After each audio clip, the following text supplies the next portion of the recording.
So I'm very disappointed I couldn't make the workshop in person. Unfortunately, it's hard for me to leave New York City right now. But I'm very excited about, I'm very, very excited about the workshop.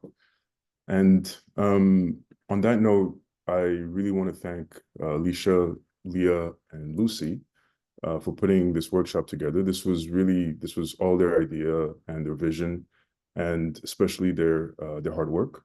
So if you get a chance to thank them, please do so. So when they asked me to give a talk, I initially thought, okay, well, it may make sense to give a talk kind of reflecting on the time since the talk I gave at Crypto in 2020. And so that's kind of how it started. But it really ended up being a talk that's a bit rambly. Actually, I'm not sure if that's a word, but basically just to say it's not really well thought out. It's a bit random, but maybe there's also value in that sometimes. And maybe we do need some spaces where we can have conversations that are not necessarily well thought out, right? And so yeah, so just as a disclaimer and as a warning, this is going to be an example of that. So after I gave my talk in 2020, I received a lot of email, and one stood out, which was an email by Alicia. And the kind of the main part of the email was the following. It said, "While I enjoy academic research, there are so many hoops to jump through for the sake of personal advancement rather than actual real-world impact. On reflection, I am not sure if I can justify academia as a path for myself, unless I know that there is a meaningful service I'm providing." And the reason this email stuck out to me is because I could really relate to it. This was a very familiar feeling that I had had throughout my career. And just in the activity that we just did, there was at least one sticky note on the Jamboard that I think reflected a similar feeling. And so when I started working on this talk, I kind of wanted to explore that a little bit because it's something that is so familiar to, I think, a lot of people, especially people in this room and on this Zoom call.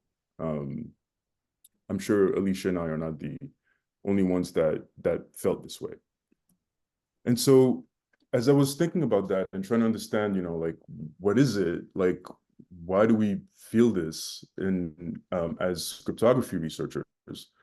At least my own explanation, and different people can have different explanations or feel differently about it. But for me, at least, I think what it is that it's a frustration that comes from the fact that cryptographic work is completely decontextualized, right? We work on problems without any context whatsoever. That's just how we do things as a community. And our work is decontextualized from morality, as Rogaway, argued in his paper, The Moral Character of Cryptographic Work. And here he meant morality sort of more broadly than just kind of like the common meaning.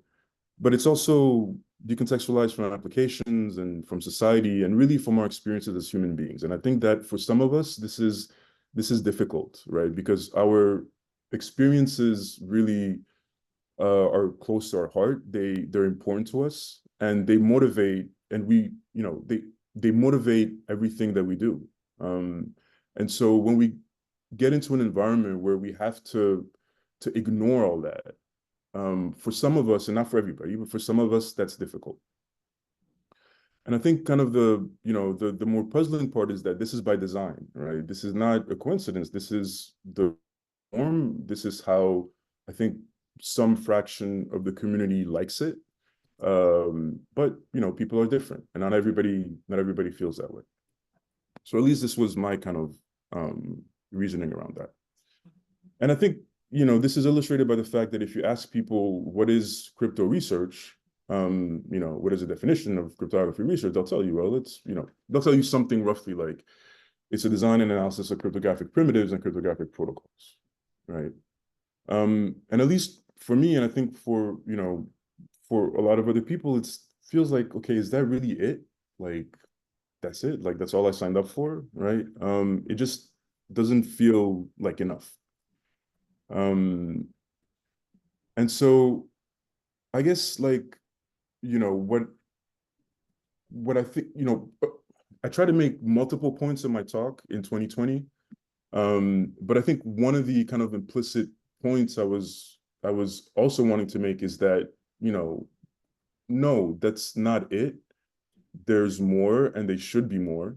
And I think we should embrace that, and I think we should make it explicit, and I think it's important. Um, and I guess like one step towards doing that, or towards contextualizing cryptographic research, um, was in an essay by Arvin Naranayan and of course Phil Rogaway's paper as well, you know, where they mentioned that, okay, well, you know, they made the difference between crypto for security, crypto for privacy, and crypto for crypto, right? And these are just like labels if you just look at it superficially, but it's important, right? These distinctions are important, and I actually think they came as a surprise to some people in the field, right, who hadn't really thought of things this way.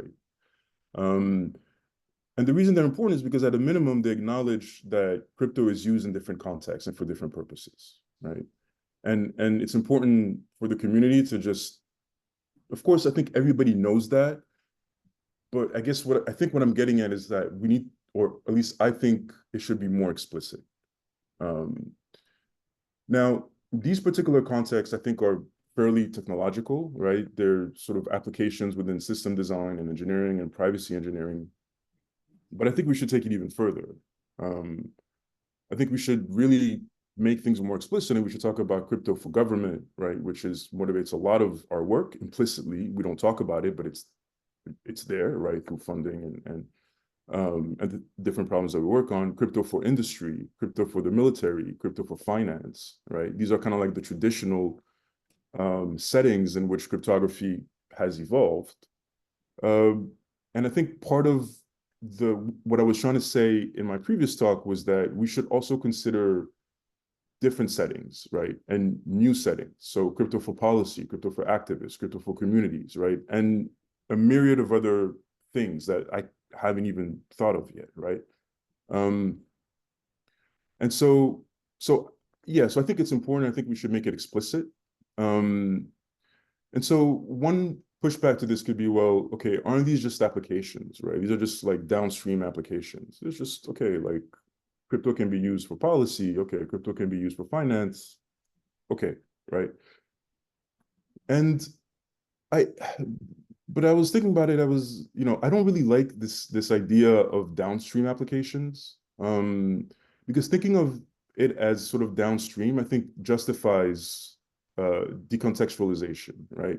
It's a way of saying that, well, I don't need to think about the context of what I do. I don't need to really, you know, be confronted with it because it's a downstream application. I work on my idealized object that is general purpose, right? And then once I'm done with my work, somebody else is going to take my brilliant ideas and figure out how to apply it, right? But the reality is that applications provide context, right? And this context is actually upstream, it's not downstream, right? Because this context influences, of course, the choice of problems that we work on. It also influences who the adversary is, and this is a choice, right? Oftentimes, what kind of power this adversary wields and how we model that, and how we decide to rearrange it, right? This is related to this quote of Rogaway, which is that cryptography rearranges power.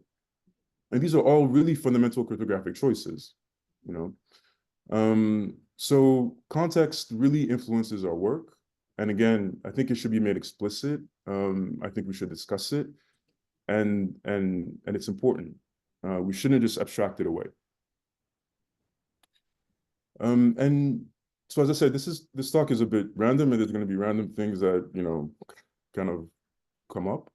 Um, but this also led me to think a little bit about this kind of identity crisis, right, that cryptography has between theory and practice. So since I've been a graduate student, this has always been the way that cryptographers have kind of like divided themselves, right? There's theoretical cryptographers, there's applied cryptographers.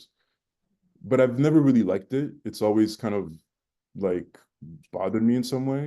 I don't even know what theoretical and applied means, really, right? Like, does it mean like a heavy use of math versus less math? Does it mean useful versus less useful, efficient versus non-efficient, general purpose, right? Like, I don't really know exactly what people mean by this, right? Especially in a field that is mostly mathematical anyways, in terms of what we manipulate, right? So, you know, thinking about it more, what I really think the distinction is that this theoretical versus applied is getting at, without really saying it explicitly, is that it's really more about work that is decontextualized versus work that's contextualized, right? Um, and or at least this is kind of how I'm thinking about it. And so I guess there's a question which is, okay, well, you know, or at least what I've tried to argue so far is that I think crypto, especially crypto research, is decontextualized. Um, I think it's kind of people, or a lot of people like it that way. And so why should we contextualize cryptography? You know, I think the answers are actually pretty straightforward. I think it it helps us, or at least it increases the chance that we can have a positive impact on society, right? We can start making contributions to different parts of society that we haven't even thought of before, different communities, policymakers, nonprofits, et cetera, right, as opposed to the military, industry, et cetera. It also gives us an opportunity to learn from a variety of people with different backgrounds. And yes, it can also lead to possibly new and interesting technical problems, right? So yeah, I think it's important. But really fundamentally, like, you know, isn't having a positive impact on society our ultimate goal, right? Like, that's why, or at least I think that's why a lot of us are here, right? That's where a lot of us wanted to do research and got into research. Or is it that we have no goals, right? We have no purpose beyond producing more and more crypto, right? And for some people, maybe that's the answer. But I don't think this is true for everybody. And I think there should be a space um, for people who don't feel this way, right? Okay, so then, you know, the next question is, okay, well, how do we contextualize cryptography? So there's different things that are important here in order to do this, right? One is, of course, people, right? We have to understand people. Who are we designing for? What are their concerns? What are their threats? What are their needs? And of course, this means we have to, you know, we have to educate ourselves. We have to talk to people, and we have to collaborate with people who are experts in people, right? And you know, so anthropology and HCI and all of these different areas with these different types of expertise. We also need to collaborate, right? We need to be speaking to people in the social sciences and the humanities, right? To activists, to journalists, to policymakers. Like, we're a very insular community. We don't really talk to anybody, right? Except for maybe complexity theorists and security researchers, right? Um, and of course, education is a huge aspect of this, right? We need people who are educated beyond just the traditional, you know, CS and math curriculum, right? And the reason is because, well, you know, STEM fields really, they prize technical prowess over critical thinking, right? And it trains, STEM education really trains you exclusively to solve quantitative problems. But real life problems and social problems are not well posed, right? And they span many fields. They're messy, they're complicated, and they have no optimal solution, right? So if you look at the traditional curriculum for a computer science student, right, this is like some example of the kind of courses that probably everybody here, or a lot of people here, have had to take, right? Sort of programming, operating systems, compilers, algorithms, complexity theory, machine learning, computer vision, et cetera, right? Like linear algebra, probability theory. This is all great, right? We like these areas, and they're important for us to do our work.